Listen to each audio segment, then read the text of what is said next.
How and when did I transition my accounts from the working years to being retired? When did I start that transition? Was it 10 years out, 5 years out, 0 years out? What did I do? That's today's topic. Exciting, very common question I get.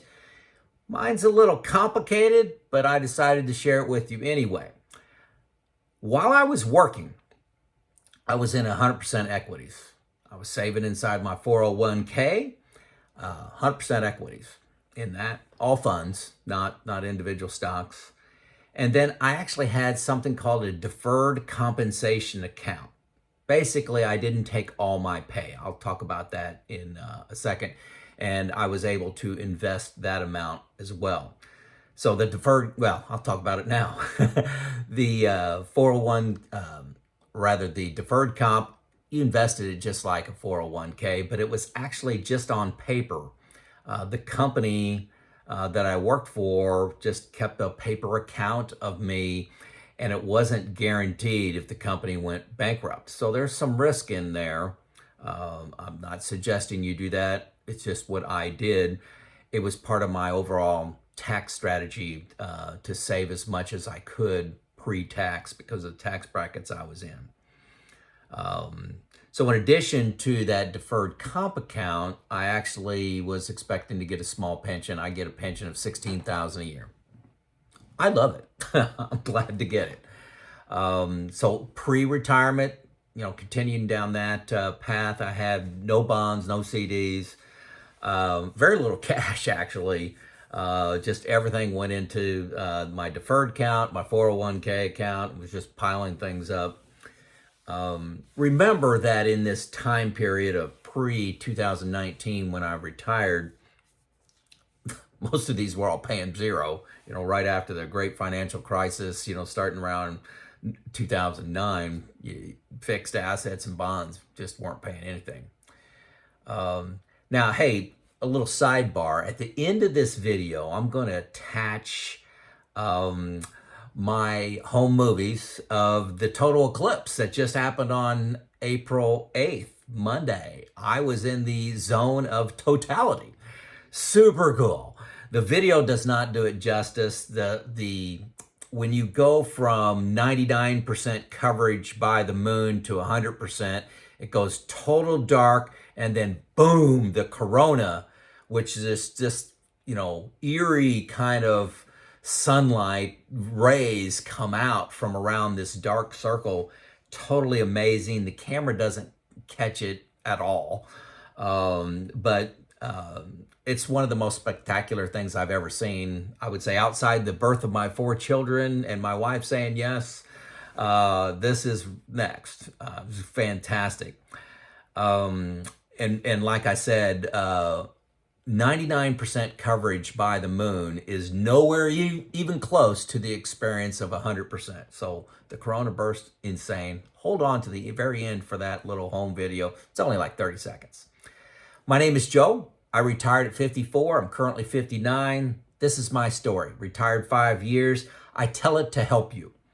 I made the decisions from all the best practices, the rules of thumb, all the professional advice that's out there, the articles, magazines, books.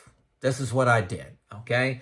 My hope is to inspire you to take the jump into retirement perhaps 1 year earlier than what you thought was possible. Okay, now let's get into the meat of this. A lot of things came together for me about 5 years out from retirement. Let's say it was 2014. 3 of my 4 kids were out of college, out on their own with good jobs. The 4th one was funded, my portion of it, through a 529. The rest came through their work. By the way, all 4 of my kids are engineers with great jobs. I had no mortgage for a few years. We had good cars. I had no plans to buy one for 6, 7, 8 more years. And great stock market returns after the great financial crisis, starting about 2009, just the market went up. Yeah. And the way I want you to think about this video, this is This is not a master plan, okay? This is not a plan I even had on a spreadsheet. It's just a series of good moves that I've made. I call them good moves. Maybe you'll think I'm not so smart, but they're good decisions, some career advancement that occurred, and a lot of luck in the market, okay? So, and luck in health as well. So don't underestimate luck, but it's not something I can control. I can control my decisions. I have to start out with a lifelong practice of living below my means. And I mentioned this earlier, but my deferred compensation account, I was 31 years old. 31. This was a long time ago, 1995. I got a promotion to a superintendent. It's kind of a second level manager role, second level supervisor. And one of the benefits was you can have this deferred compensation account. So I started saving 6% in that account. That's about how much thought went into this. So I just added, I was maxing out my 401k, added 6%. Took my whole promotion, just boom, I was starting to save that. I chose at that time, when I was 31, I had to choose how I wanted it paid out. So I picked 10 years. That was a good decision. Thinking I would retire about 55, and then that would take me to 65, and I would take Social Security and Medicare at that time. I needed a bridge, to help me out because I wouldn't be 59 and a half. So I needed that, something to help me get there. And recall, this was all before the internet.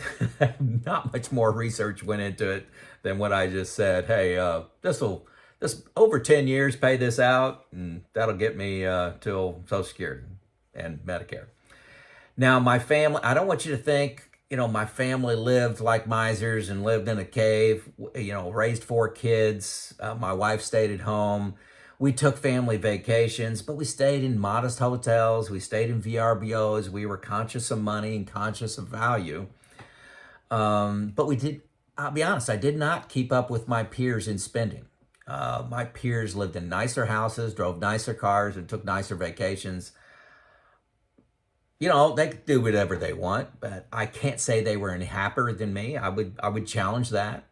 I'm not saying I was any happier than them, but I did not get into stuff. I don't play golf. I don't buy man toys. Just don't do that. I'm driving a minivan with 200,000 miles on it right now. I was saving about 22% pre-tax. This deferred comp and my 401k were both pre-tax. Roth was not an option for me at the time.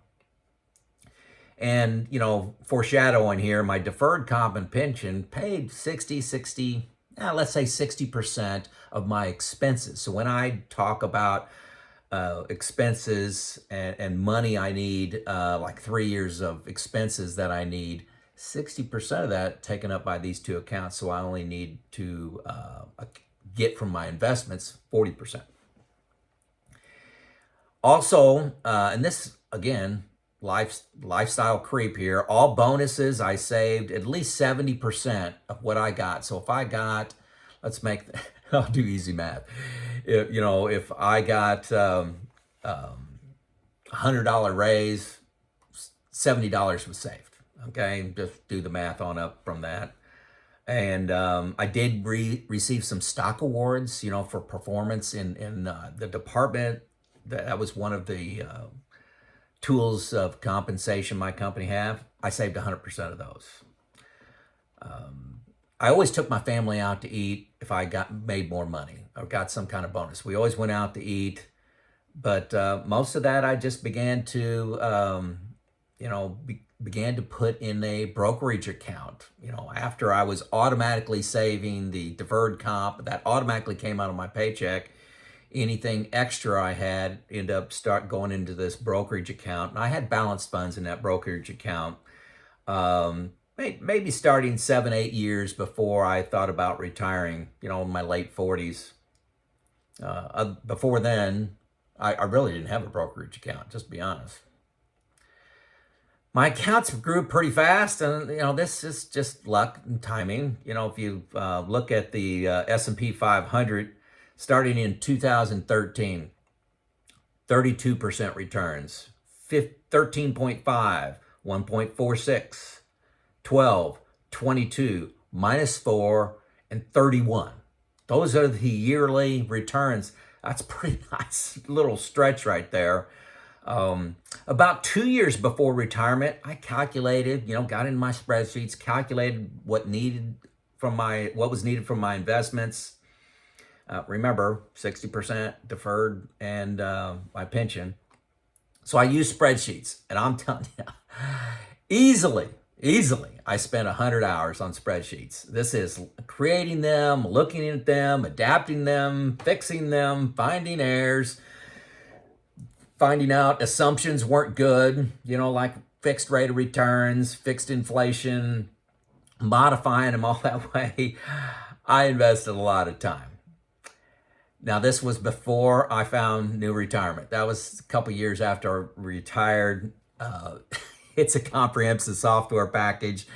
Please don't go it alone with your spreadsheets. New retirement. Get a free 2 weeks. It's a limited version, but take a look at it and see if you like the format. I'll also attach a video where I kind of use the software. It's a game changer for me. Okay, and it's a game changer for most of you too. About let's still 2 years ahead of retirement. I moved about 3 years 3 years of money that I needed for my investment. I moved that to cash. Okay, I moved that to cash. And remember the stock, this is like 17 and 18, 2017, 2018, and CDs and bonds weren't paying anything. I basically had it in a savings account in my bank. If you watch later videos, I've later moved that to 4 years of expenses and now 5 years worth of expenses, as in this cash fixed. And the reason I moved to 5 is because, money market funds and CDs are paying like 5%. So I'm getting good return out of that, where I was previously getting like 0.3%. Okay, then I also, about 2 years before retiring, went into my deferred compensation and changed my investments to have about the first 5 years that I was going to get from that account. Remember, I was getting it over 10 years, that was converted to fixed. So, if I was going to need that money in the first 5 years, they were automatically going to be paying that to me every February. I converted that to a fixed asset, and the rest was 100% equity. My general rule is, if I needed to spend the money within 3 years, it was not in an equity. It was in something fixed. Like I said, I've increased that to 4 years and 5 years recently because of the return of fixed. Previously 0, now something respectable. So then I retired, and if you listen to this channel, I have buckets. I got buckets of money. I've got 3 years in bucket 1 was the day I retired. 3 years of money out of the stock market that I needed for my investments. 3 years, okay? Remember, I've been reminding you about 4 times now, my deferred comp and my pension reduced that number. This is what I need from my investments. Then I had 3 years in balanced funds. Think, Vanguard's Wellington fund, like a 60-40 fund, 70-30 fund. And then the rest was in 100% equities for long-term growth. Oh, let's see. I've already talked about that. I won't beat you up again. My allocation right now, as I'm sitting here 5 years into retirement, is about 80-20. 80% equities, 20% in fixed, which puts me in the category of a pretty aggressive investor. One of the things that I chose not to mention this in the body of, I'll just mention it. I do make a little money from YouTube. I make roughly $30,000 from YouTube producing these videos. The ads that you're forced to watch, YouTube pays me. So I like that. And that further reduces what I need from my assets. I allowed it to grow, rather. Like I said, I wish I could say I was following some master plan that I created when I was 25. That's not what happened. I just lived my life, enjoyed life, raised a family, spent money on the family. We had great experiences. We lived pretty good. But I saved early and often. And one of the things that my wife and I just do not do is impulse buying. We never impulse buy. And that may suck some of the fun out of life for you, but it doesn't for us. I think about purchasing things for, I would say, probably several weeks instead of a few minutes that some people do. Always taking the long view, and lifestyle creep was something that I didn't actively say I'm fighting lifestyle creep. I just said I'd rather save the money for a great future than burn through it now on stuff. That was just how my wife and I felt. So, two things. Hold on for both of them. How did you change your assets prior to retiring? What was the timing? Any thoughts on that? Share in the comments so the people can learn from your experiences, not just mine. And as promised, hold on, watch the eclipse video. It's really super cool. Remember, the moon is far more dark and bigger than it shows up in this picture. If you stop the frame and zoom in, you can see the black circle, but it was very big, and the sky's much darker than it appears, but I thought you would enjoy it. Let's Joe out. Total eclipse here in southern Indiana, 2 o'clock in the afternoon. Look how freaking dark it is. Oh my gosh. Yeah, it doesn't show up. It doesn't? No. I got pictures. Shoo. Total eclipse, southern Indiana. I can see the little bright point in the bottom, like the little diamond. It's like it's starting to Glasses are off. There's a star. 2 o'clock in the afternoon. There's another star. That's a planet right there. Planet. Oh yeah, they're probably all planets. Yeah.